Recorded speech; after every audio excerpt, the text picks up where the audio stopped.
لا حضرة النبي المصطفى رسول الله صلى الله عليه وسلم آله وسلم الفاتحة.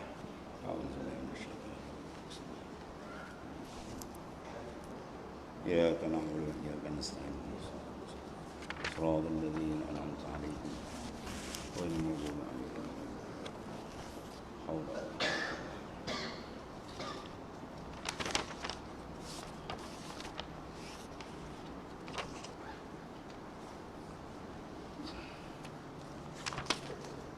أعوذ بالله من الشيطان الرجيم. هل ينظرون إلا أن تأتيهم الملائكة صدق. قال الله تعالى هل ينظرون إلا أن تأتيهم الملائكة أو يأتي أمر ربك كذلك فعل الذين من قبلهم وما ظلمهم الله ولكن كانوا أنفسهم يظلمون فأصابهم سيئات ما عملوا وحاق بهم ما كانوا به يستهزئون. Apakah yang ditunggu-tunggu oleh mereka yang tidak beriman itu? Mereka tidak menunggu melainkan kedatangan malaikat yang akan mencabut nyawa mereka, atau kedatangan azab Tuhanmu yang akan membinasakan mereka. Demikianlah juga yang dilakukan oleh orang-orang kafir yang terdahulu daripada mereka, lalu dibinasakan. Dan sebenarnya Allah SWT tidak menginyai, yakni tidak menzalimi mereka, tetapi mereka lah yang menzalimi diri mereka sendiri. Oleh itu mereka ditimpa azab sebagai balasan perbuatan jahat yang mereka lakukan, dan azab Allah Ta'ala itu meliputi mereka sebagai balasan bagi apa yang mereka telah ejek-ejek dahulu itu. Tafsir ayat ini, Allah SWT berfirman dalam ayat yang tersebut, itu memberikan inzar, ini ancaman, mengancam orang-orang musyrik yang menyekutukan Allah Subhanahu wa taala dari sudut ketuhanan, dan orang kafir yang mengingkari, yang membantah dan merasa puas dengan kemewahan dunia mereka.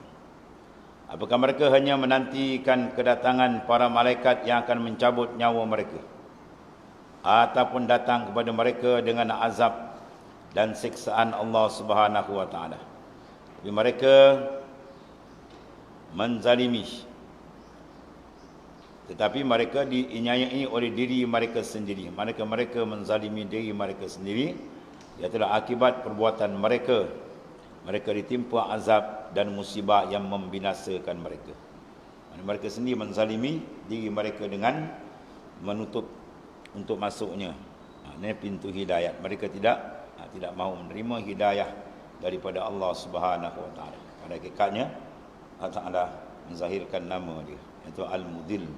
Allah Ta'ala menyesatkan mereka daripada jalan Allah SWT sebab zahirkan tindakan-tindakan mereka itu sendiri.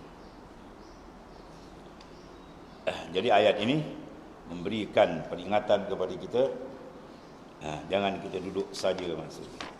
Bagaimana orang kafir duduk saja, maknanya menanti kedatangan para malaikat untuk mencabut nyawa. Jangan begitu maksudnya.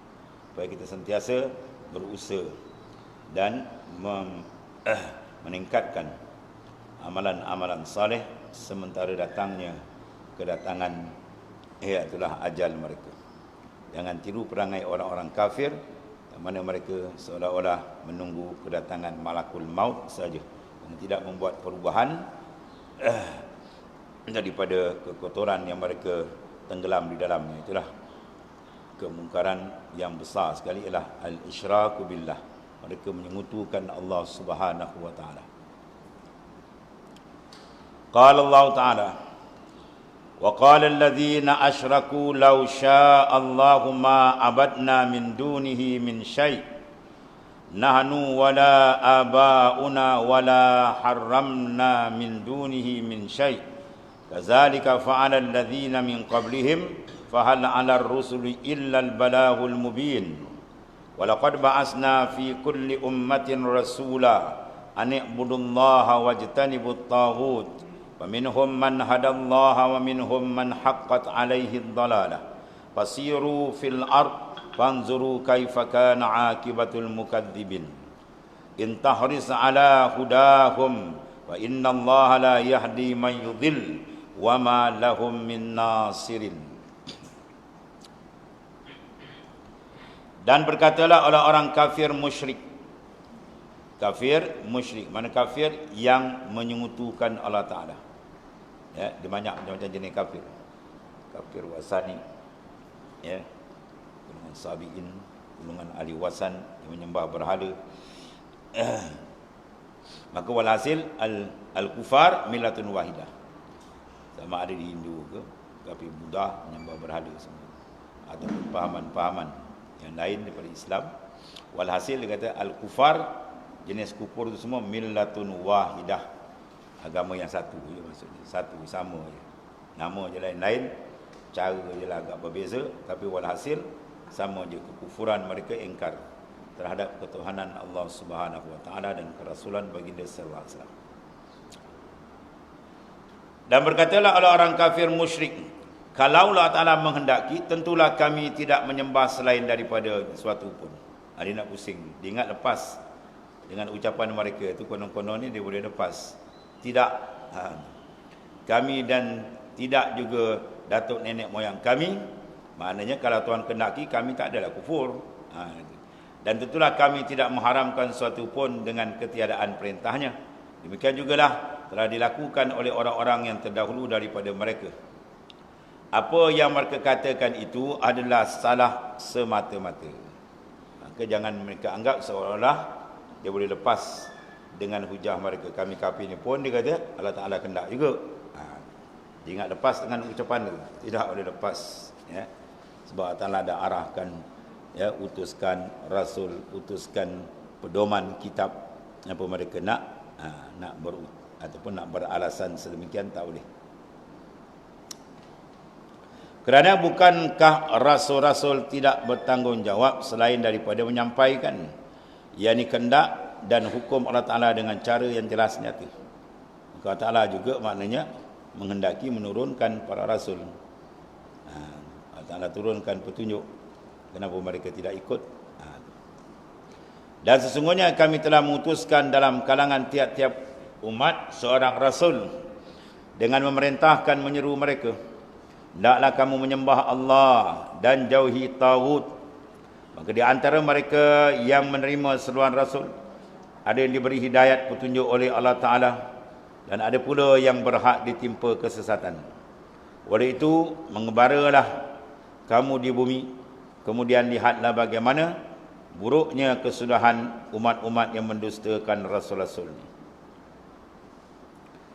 Jika engkau, wahai Muhammad SAW, terlalu tamak, mana menginginkan, termasuk tamak, terlampau mengharapkan mereka beroleh hidayah petunjuk, maka sungguhnya Allah Ta'ala tidak memberi hidayat petunjuk kepada orang-orang yang berhak disesatkannya, dan tidaklah bagi mereka sesiapa pun yang dapat memberikan pertolongan. Ya, ayat ini banyak pengajaran-pengajaran besar.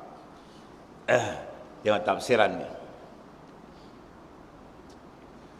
Allah SWT berfirman dalam ayat di atas, menceritakan bagaimana orang-orang musyrik membenarkan untuk melakukan syirik.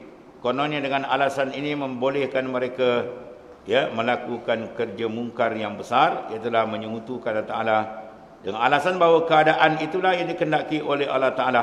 Mereka berkata, sekiranya Allah Ta'ala menghendaki, nasai kami tidak menyembah suatu selain Allah dan tidak mengharamkan suatu tanpa izin dan perintahannya. Mana semua yang kami buat ni kehendak. Dia tidak faham bahawa kehendak dengan redha benda lain. Ya. Dia yang benda mulazamah, dia lazim antara suruh dengan redha. Tiap-tiap benda yang disuruh, maka lazim memang benda tu dia redha Allah Ta'ala. Ada pun kehendak kehendak dengan redha dia tak lazim. Ya. Maknanya Tuhan menghendaki dengan redha, itu tak lazim. Ada kala Tuhan kehendak tapi benda tu dia tak redha. Redha lain, kehendak tu maknanya bertaksis iradat dia. Oleh kerana ada di Allah Ta'ala tu iradah, dia boleh mentaksis mengikut kehendak dia. Tapi tiap-tiap benda yang ditaksis tak semestinya benda tu direda.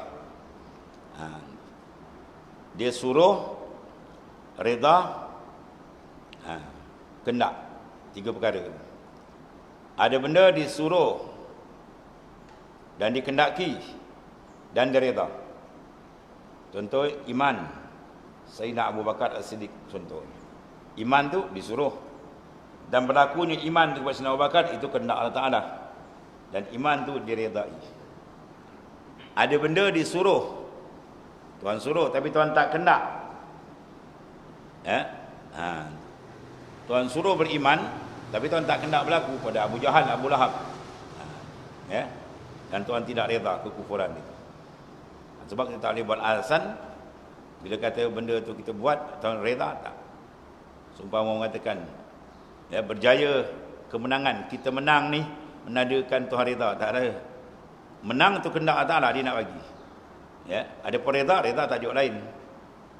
Mana Tuhan kehendak dengan reda dia tak mulazamah. Ada kala dia kehendak tu dia reda, ada kala tidak. Sebab tu dia tak boleh jadi hujah bahawa kemenangan di Uhud itu menandakan dia benar. Tak boleh. Kemenangan itu kehendak sebab Tuhan taksis, Tuhan tentukan. Ada pun reda tak semesti. Ada kala dia kehendak, dia reda. Ada kala dia kehendak tapi benda tu tak direda. Dia kehendak apa? Dia kehendak berlaku. Lepas tu kehendak dia yang dikatakan hikmat yang tidak boleh dipersoalkan oleh sesiapa pun. La yus'alu amma yaf'alu wa hum yus'alun. Kamu tidak boleh soal apa yang kami lakukan, tapi kamu sedia, kamu akan disoal yaumil mahsyar. Itu maknanya, itu menunjukkan apa? Benarnya ketuhanan. Sebab Tuhan dia tak ikut orang lain. Kalau dia mengikut, bermakna itu bukan Tuhan, itu makhluk. Sebab kita ni lemah, ikut orang nak buat kerja kena bincang, kena mesyuarat. Sebab tu mesyuarat maknanya apa? Kita nak berbincang. Sebab apa kita bincang? Sebab masing-masing ada kelemahan. Bila berbincang, masing-masing mengeluarkan pandangan, dan pandangan tu ditapis mana terbaik. Itu maknanya. Sebab tu kita perlu kepada mesyuarat. Wa amruhum syura bainahum. Urusan orang iman tu dia kena syurah. Dia kena bermesyuarat, berbincang. Lepas tu bila duduk mesyuarat, dia kena apa? Dan siap untuk memberi idea. Kalau duduk mesyuarat, orang tanya idea, tak ada. Tak baik, jangan duduk. Jangan duduk mesyuarat, dia suruh dipilih AJK. Bila duduk AJK senyap sepi lagi. Ada si pandangan? Ada si pandangan. Sepanjang daripada awal mesyuarat sampai dah digubal balik pemilihan baru. Sepatah dia tak keluar bercakap. Sepatah pandangan pun tak ada. Itu tak menepati kehendak. Sebab tu mesyuarat ni tempat kita mengeluarkan pandangan siapa-siapa. Datang tu bawa pandangan. Maknanya akan ditapis pandangan siapa, kita bantu-bantu bincang-bincang. Sebab apa kita kena bincang? Sebab kita sama-sama lemah. Nak cari yang terbaik. Sebab tu dalam keadaan dia pula, bila pandangan kita diterima, kita kena istighfar. Jangan kita angkat kepala, wah, pandangan anak semua terima. Jangan. Rosak kita nanti. Kita istighfar. Kalau orang tak terima, kita alhamdulillah. Macam tu pula. Itu cara dia. Adapun Allah Ta'ala tak. Kalau Tuhan memerlukan kepada perbincangan, kan, dia nak tahu mana kena bincang dulu. Tanya orang ni. Oh, itu. Dan menunjukkan kelemahan. Nak buat satu, kena ada pandangan orang lain pula. Kena dibantu oleh pandangan orang lain. Itu bukan Tuhan. Bila dibantu tu makhluk bersifat dengan berhajat, bersifat dengan lemah. Tuhan tak apa dia nak, dia buat. Itu kehendak dia maknanya. Itu menandakan semua benda di bawah. Maknanya kekuasaan dia dan pemerintahan dia. Itu beza antara kita makhluk yang lemah dengan Allah penguasa segala-galanya. Dia punya. Cuma hikmat dia adalah kenapa orang tu tak beriman. Jadi hikmat dia sebab dia degil, sebab dia buat benda yang sebagainya menyebabkan dia tak diberikan oleh Allah Ta'ala. Pada hasil, itulah perkara dia. Bahawasanya tiap-tiap benda yang dikehendaki tidak lazim diredai. Tapi antara suruh dengan reda itu lazim. Maknanya Tuhan reda. Apa yang disuruh tu benda yang diredai. Dia tak disuruh buat, tiba benda tu tak reda, tak. Itu lain. Jadi Allah Ta'ala menolak keuzuran dan alasan mereka yang sengaja diada-adakan. Sifat dia itulah. Sifat orang bila tak terima, dia degil, dia akan reka lah alasan.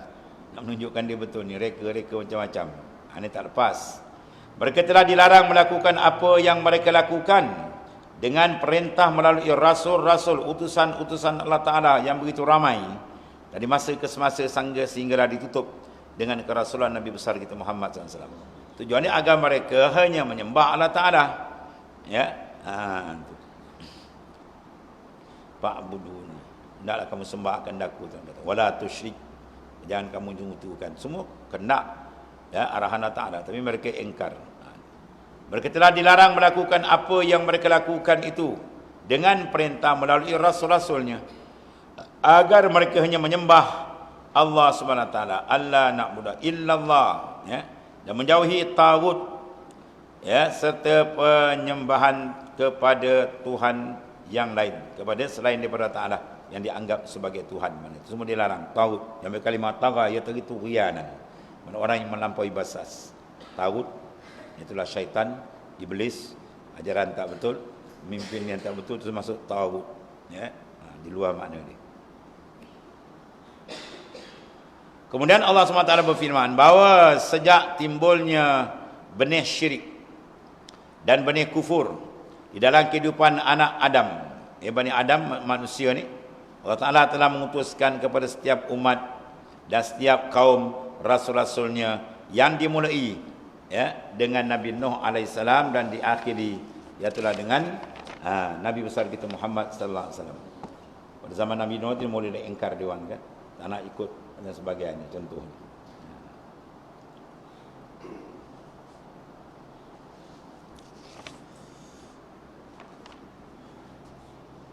Yang risalahnya menjangkau umat manusia seluruhnya yang berada di bawah kolong langit ini, ya, dalam mana serkupan langit, dan menjangkau juga jenis makhluk Allah Ta'ala yang disebut jin.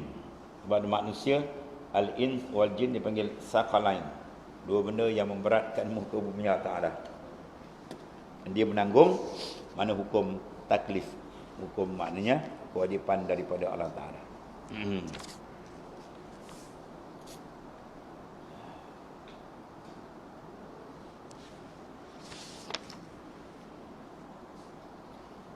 Kemudian Allah SWT berfirman dalam ayat tersebut kepada Rasulnya, betapa engkau menginginkan dan mengharapkan agar mereka memperoleh petunjuk, tapi itu tidak akan terjadi jika Allah telah menghendaki dan mentakdirkan kesesatan untuk mereka.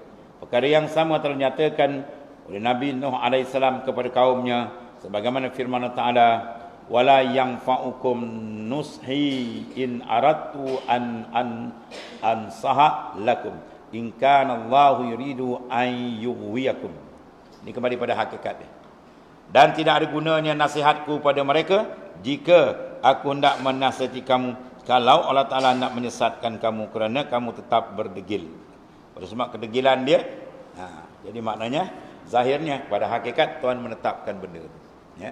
Sebab di sini kita berasa sangat-sangat syukur kepada Ta'ala, ya. Sebab kita tak ada bayar apa pembayaran, deposit pun tak ada.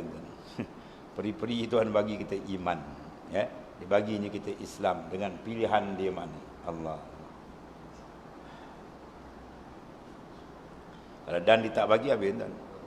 Handal macam mana pun, cegedik bijak macam mana pun, hebat macam mana pun, dia tak bagi, tak dapat.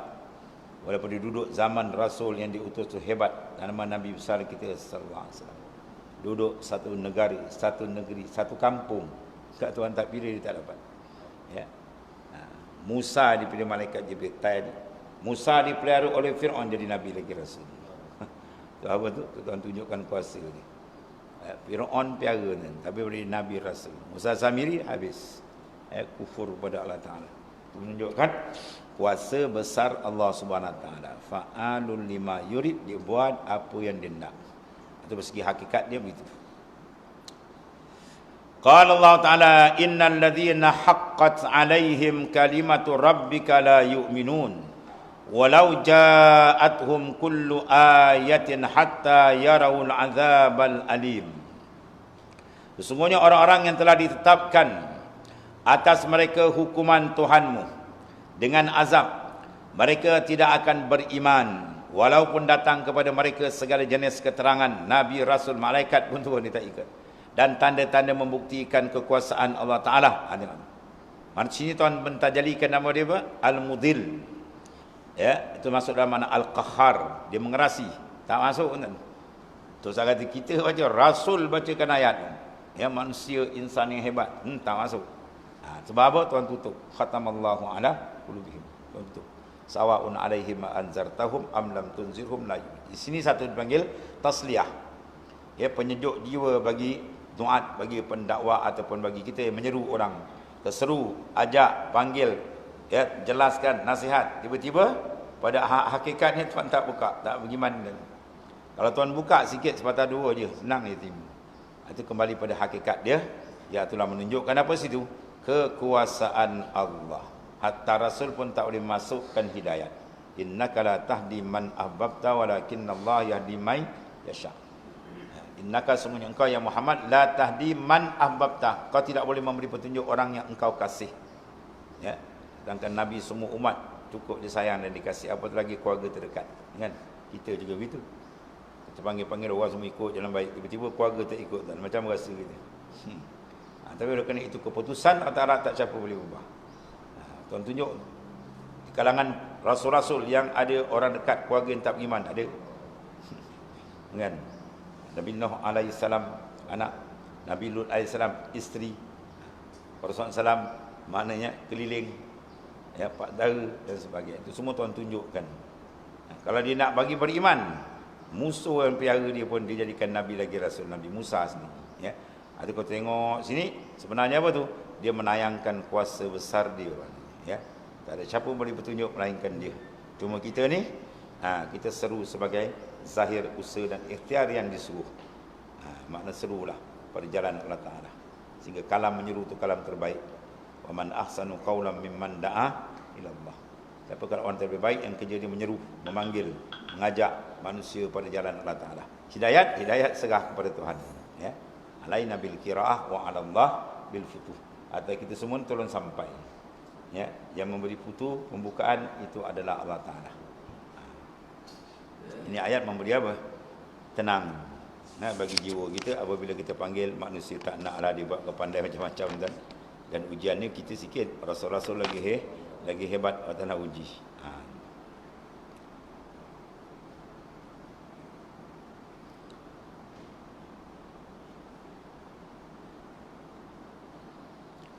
Innal ladzina haqqat 'alaihim kalimatur rabbika la yu'minun walau ja'atuhum kullu ayatin hatta yarawul adzabal alim. Sesungguhnya orang-orang yang telah ditetapkan atas mereka hukuman Tuhannya dengan azab, mereka tidak akan beriman walaupun datang pada mereka segala jenis keterangan dan tanda-tanda membuktikan kekuasaan Allah Ta'ala dan kebenaran Rasul-Rasulnya, sehingga mereka melihat azab yang tidak terperi sakitnya. Sehingga dah tayang depan dia terbempang, itu barulah dia nak menyesal pun tak ada guna lagi dah.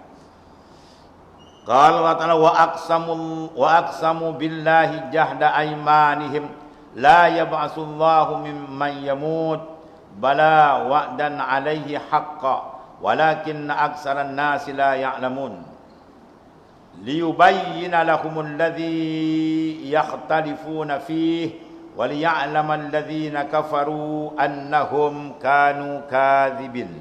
Innama qauluna li syai'in iza aradnahu an naqula lahu kun fayakun.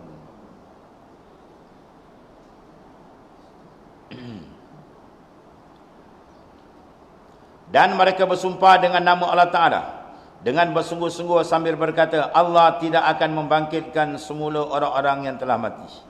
Rasul bagi tahu dia siap bersumpah. Dia bersumpah juga Tuhan. Wallahi, kan, dia bersumpah. Dia tak percaya. Sebab apa tu? Itu dipanggil satu penyakit besar, inat. Orang Melayu panggil kekah kepala. Padahal kau niat fikir senang. Mengulang dengan memula, kalau akal kita yang lemah ni lah kita ni, mengulang lebih mudah. Kan? Daripada tak ada pada ada Tuhan menjadi kan. Sekarang tak ada di padam, dia ulang balik ada tu. Dulu terus tak ada, Tuhan mengadakan. Dia buat-buat, kata dah mati dah habis macam kita. Yang dulu tak ada langsung Tuhan jadikan. Dia dipanggil satu inat keras. Bahkan janji Allah Ta'ala membangkitkan orang-orang yang telah mati tetap benar, tetapi kebanyakan manusia tidak mengetahuinya. Walakinna aksaran nas. Sebab kalau banyak dia yang engkar, kita tak boleh. Quran dah nyatakan. Kebanyakan manusia, bukan sikit. La ya'lamun, mereka tidak faham, tidak berilmu, maknanya tidak sedar, tidak tahu kuasa besar Allah Subhanahu taala yang telah menjadikan segala perkara. Itu pentingnya mereka makrifat akan Allah Taala.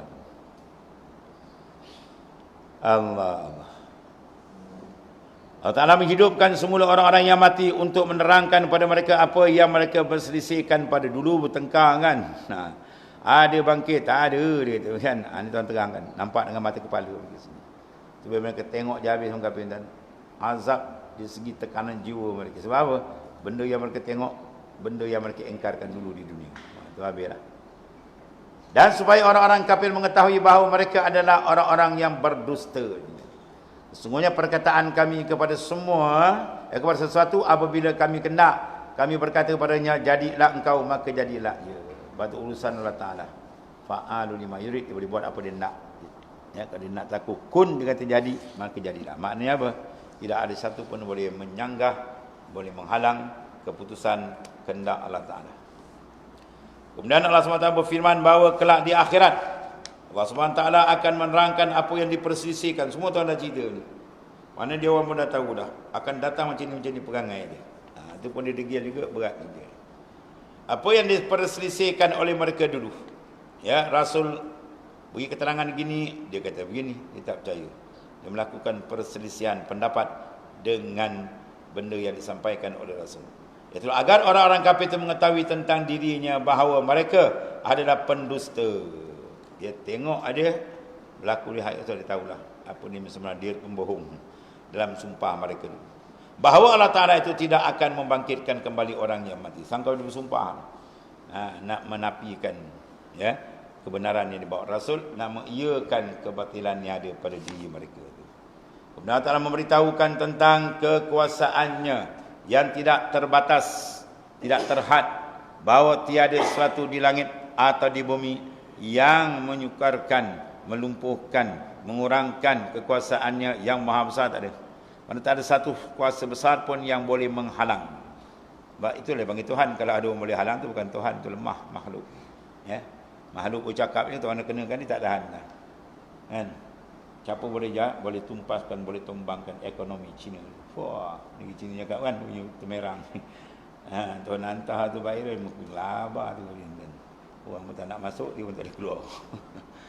Nak tipu orang sikit-sikit. Orang tengok satelit berlambat-lambat. Ya? Berlambat-lambat yang mati. Sikit je, banyak sangat dihantar. Walillahi junudis samawati wal ardh. Bagi Allah Ta'ala tentera langit bumi. Kau bayang sangat. Dia gegar je habis. Dia turunkan taufan habis. Dia putih mulia gibut habis. Ya? Dia hantar kemarau ni kan kita dah pusing. Catu pun dah pening. Pun kena jatuh air dah rasa dah. Itu baru sikit.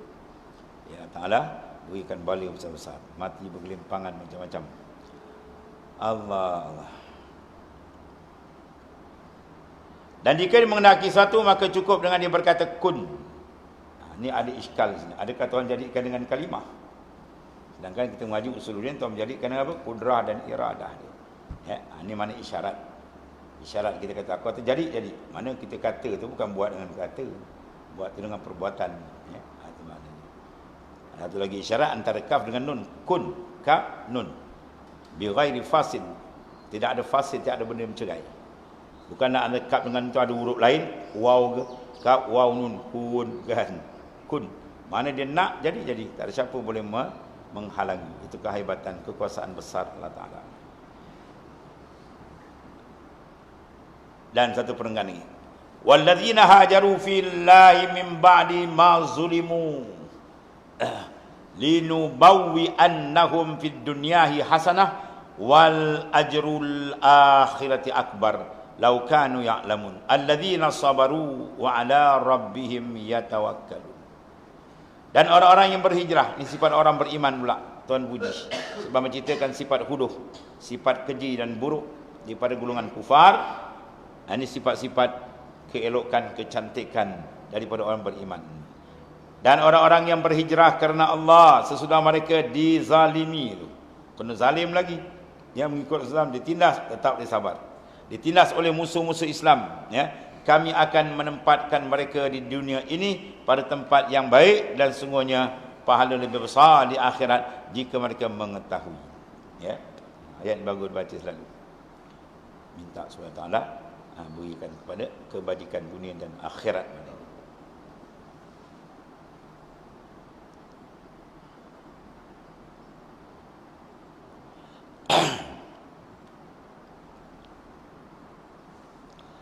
Mereka itu ialah orang-orang yang bersabar, menanggung kezaliman.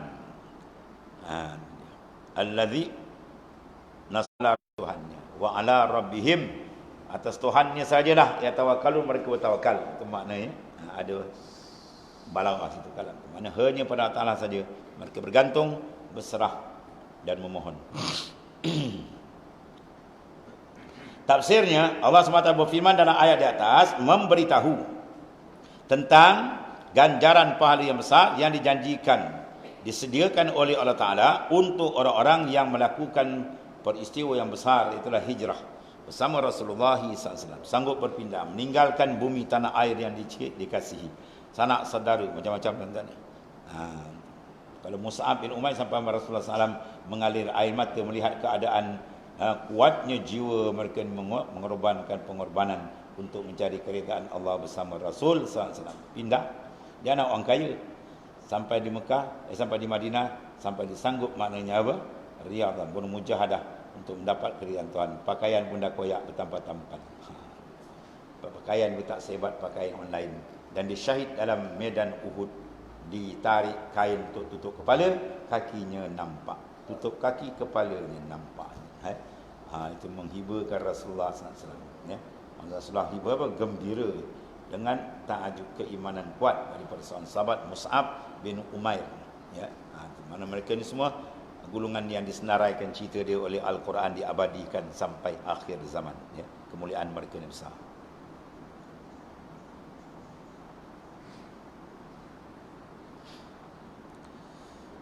Allah SWT berfirman ayat atas memberitahu tentang pahala yang dijanjikan disediakan oleh Ta'ala untuk orang-orang yang berhijrah, meninggalkan kampung halaman, sanak saudaranya, dengan tujuan satu, mengharapkan keridaan Allah Ta'ala. Itu yang paling besar. Dalil waridwanu minallahi akbar, ridha Tuhan paling besar. Dan menyelamatkan akidah dan keimanan. Sebab akidah dan keimanan lebih besar daripada segala kepentingan duniawiyah.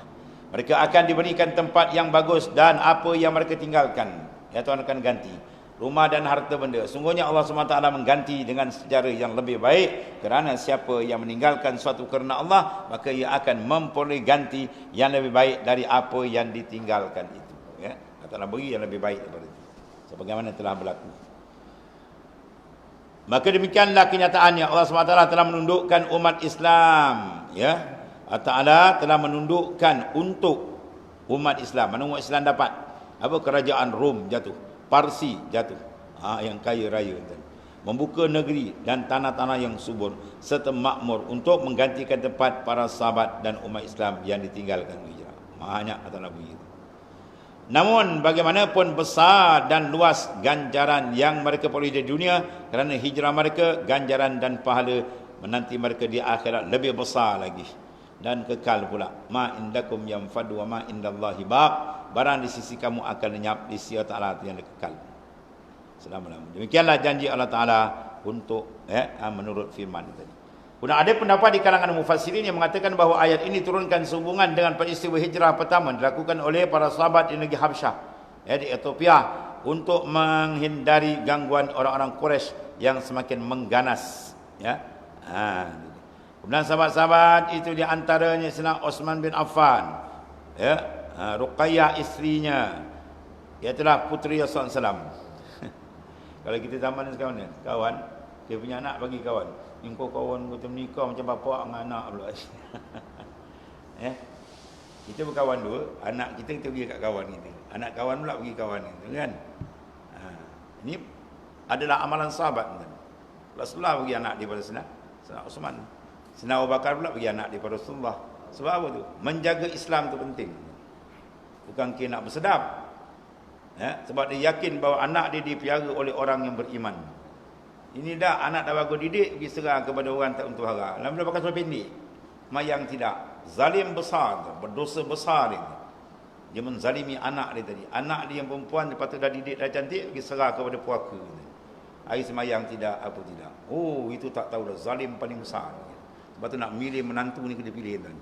Ini datang kita besar, lori balak dia orang, kereta api dia. Meleleh helio ni. Itu semua mata dunia dia ni. Sesat ukurannya. Kena pastikan anak kita cari menantu yang betul. Kena tilik betul. Ya, sebab Nabi suruh tu. Fazfar bizatid din taribat yadak. Mu nak pilih menantu, pilih orang agama. Kau tidak bertanah tangan kamu. Maknanya menyesal kamu tak sudah di akhirat. Ya, anak kita sayang tiba pergi pada orang yang tak tahu. Lepas tu tukar pahaman buat dia. Ya, anak dah bagus didik perjuangan Islam bagi sana dah habis. Tukar, mendera bertukar.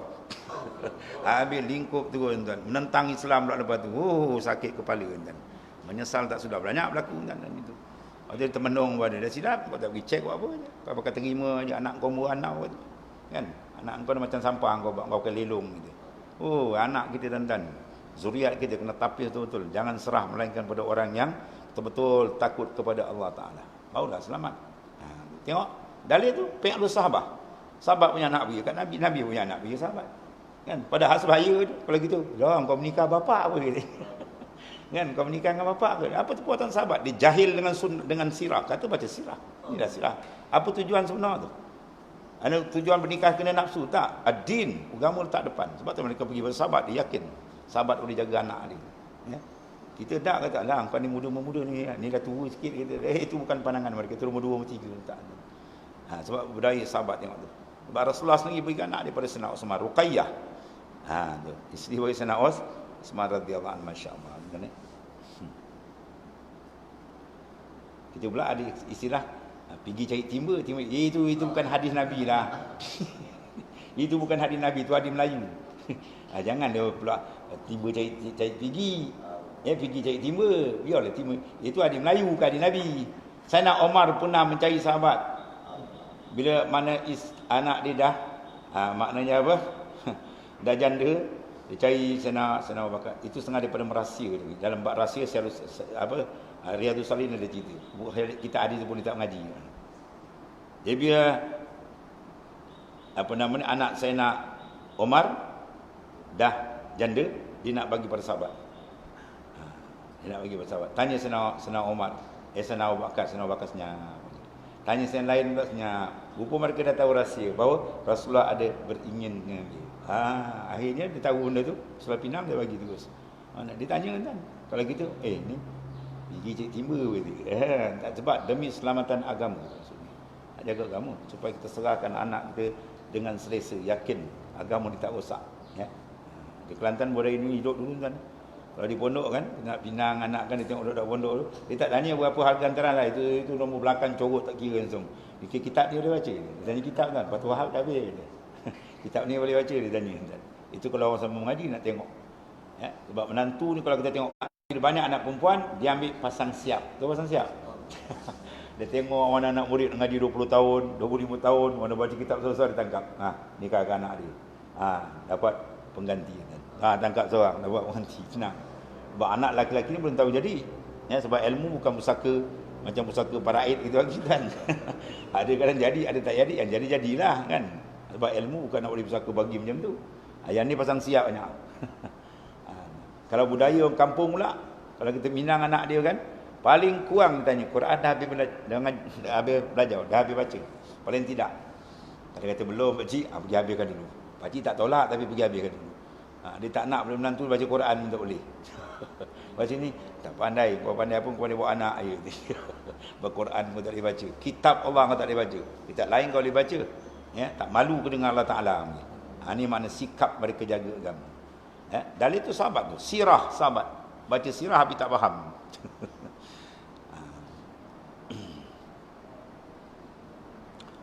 Allah. Jangan tak perasan benda ni. Tak perasan. Rasulullah beri anak dia sahabat. Sahabat beri anak pada Rasulullah. Tengok tu, jangan tak perasan tu. Rahsia besar tu. Ialah ad-din, besar agama dijaga.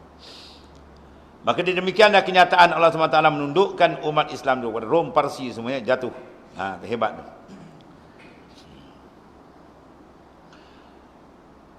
Kemudian sahabat-sahabat di antaranya ialah Sayyidina Utsman bin Affan, Ruqayyah isterinya, itulah puteri Rasulullah SAW tu. Ja'far bin Abi Talib, ya. saudara kandung Sayyidina Ali. Sayyidina Ali pula sebelah anak dia kan. Saudara sepupu Rasulullah SAW dan Abu Salamah bin Abul Aswad dan lain-lain, menurut riwayat sejumlah 80 orang. Di mana sahabat-sahabat ini dipuji oleh Allah SWT dalam firman-Nya bahawa mereka adalah orang-orang yang sabar ya, dan tabah terhadap gangguan dan penindasan kaumnya ya. Mereka sentiasa bertawakal kepada Allah kerana mereka percaya dan yakin akan mengakhiri penderitaan mereka itu dengan pahala yang besar di akhirat kelak dan kehidupan yang lebih baik di sana. Rasulullah menyatakan lal aish illa al aishul akhirah. Tidak ada kehidupan sebenar-benar, sehebat-hebat, senikmat-nikmat melainkan di sanalah. Itu tempat sebenarnya. Kemudian Allah Taala, wa ma arsalna min qablika illa rijalan nuhi ilaihim. Sadaqallahul azim. Wallahu a'lam. Bismillahirrahmanirrahim. Sayyidina Muhammad. Inna khaira kulli